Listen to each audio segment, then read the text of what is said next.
राजस्थान के सीकर में गैंगस्टर राजू ठेहट की दिन दहाड़े हत्या कर दी गई।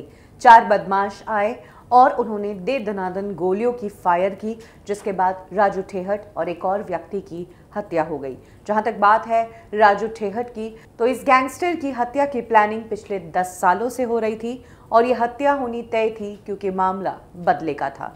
राजू ठेहट की हत्या के बाद लॉरेंस बिश्नोई गैंग के मेंबर रोहित गडारा ने की है और रोहित गडारा ने ही फेसबुक पोस्ट के जरिए इसकी जिम्मेदारी ली है और कहा है कि आज हमारा बदला पूरा हुआ है। आखिर राजू ठेहट कौन था और कब से ये गैंग वॉर में आया, चलिए जानते हैं। ये बात है 1995 की। राजस्थान में भैरव सिंह शेखावत के अंतर्गत सरकार हिल रही थी और राजस्थान में प्रेसिडेंट्स रूल लागू हो गया था। उस दौरान सीकर का एसके कॉलेज राजनीति का अड्डा हुआ करता था और कॉलेज से ही राजनीतिक गुट बनने लगे थे। इसी दौरान बीजेपी का स्टूडेंट ग्रुप, जो कि एबीवीपी के नाम से जाना जाता है, उसे डोमिनेट किया करते थे एक्टिविस्ट गोपाल फोगाट।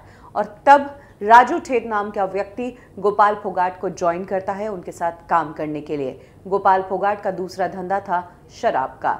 राजू ठेहट गोपाल फोगाट के साथ शराब का धंधा करने लगता है और इस दौरान दोनों को काफी मुनाफा होता है। गोपाल फोगाट के साथ काम करते करते 1998 में राजू ठेहट की मुलाकात हुई बलवीर बानुड़ा से। बलवीर बानुड़ा यूं तो दूध का धंधा करता था, लेकिन जब उसने राजू ठेहट को शराब का धंधा करते देखा तो उसे भी लालच आ गया। पैसा ज्यादा था, वो भी शराब के धंधे में आ गया। बानुड़ा को पैसा कमाने की लत लगी थी। वो राजू ठेहट के साथ मिलकर शराब का धंधा करने लगा और मुनाफा कमाने लगा। दोनों के बीच गहरी दोस्ती हुई और इसी बीच दोनों ने मिलकर भेबाराम हत्याकांड को अंजाम दिया, जिसने शेखावटी को हिलाकर रख दिया और यहीं से शुरू हुई गैंग वॉर। 1998 से 2004 तक बानुड़ा और राजू ठेहट ने मिलकर खूब शराब की तस्करी की, खूब पैसे कमाए बेरोक टोक। ये इल्लीगल तरीके से लिकर्स बेचते थे और जो लोग इनकी जी हुजूरी नहीं करते उन्हें ये रास्ते से हटा देते, यानी कि मार देते। फिर आया 2004, वसुंधरा राजे राजस्थान की सीएम बनी। इसी दौरान लिकर शॉप्स के लिए लॉटरी निकाली गई और जीन माता के शराब की दुकानों का ठेका राजू ठेहट और बानुड़ा के हाथ लगा। क्योंकि धंधा बड़ा था, इसीलिए कुछ और लोगों की जरूरत थी, तो ऐसे में बानुड़ा ने अपने साले विजयपाल को भी इस धंधे में रख लिया। विजयपाल शराब की दुकानों का हिसाब किताब रखता और डेली का जो भी हिसाब किताब होता वो राजू ठेहट और बानुड़ा के साथ शेयर करता।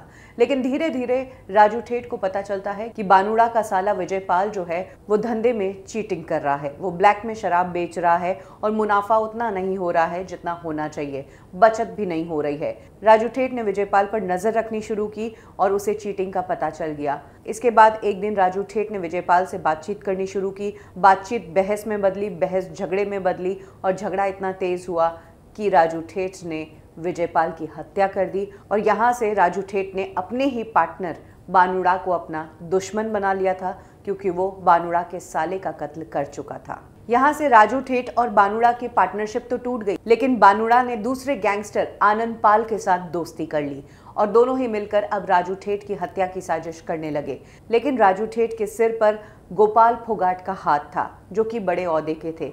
यही कारण है कि जब तक गोपाल फोगाट रहता तब तक राजू ठेहट का कोई बाल भी बांका नहीं कर सकता था। यही कारण है कि बानुड़ा ने पहले गोपाल फोगाट की हत्या करवाई और इसके बाद राजू ठेहट को मारने का प्लान बनना शुरू हो गया। 2013 में राजू ठेहट को मारने की कोशिश तब की गई जब वो सीकर की जेल में बंद था। उस दिन रिपब्लिक डे था और उसी दिन राजू ठेहट पर अटैक हुआ था, लेकिन राजू ठेहट उस अटैक से बच गया और इस अटैक के बाद राजू ठेहट को भी लग गया था कि अब कभी भी उसकी हत्या हो सकती है। यही कारण है कि उसने अपनी गैंग की पूरी कमान अपने भाई के हाथ में तभी सौंप दी थी और उस अटैक के 9 साल बाद राजू ठेहट की हत्या कर दी गई।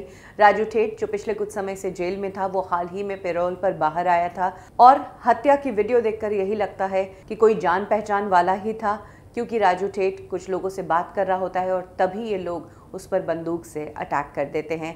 इनफैक्ट अटैक करने के बाद, गोलियों से छलनी करने के बाद वो चेक भी करते हैं कि कहीं जिंदा तो नहीं और उसके बाद हवा में फायर करते हुए ये हत्यारे निकलते हैं। और हत्या की बात खुल जाने के बाद रोहित गडारा, जो अपने आप को लॉरेंस बिश्नोई गैंग का मेंबर बताता है, वो कहता है कि ये हमने हमारे बड़े भाई आनंद पाल जी और बलबीर जी की हत्या का रिवेंज लिया है, क्योंकि राजू ठेहट ही उनकी हत्या में शामिल था और भी दुश्मनों से जल्द ही मुलाकात होगी।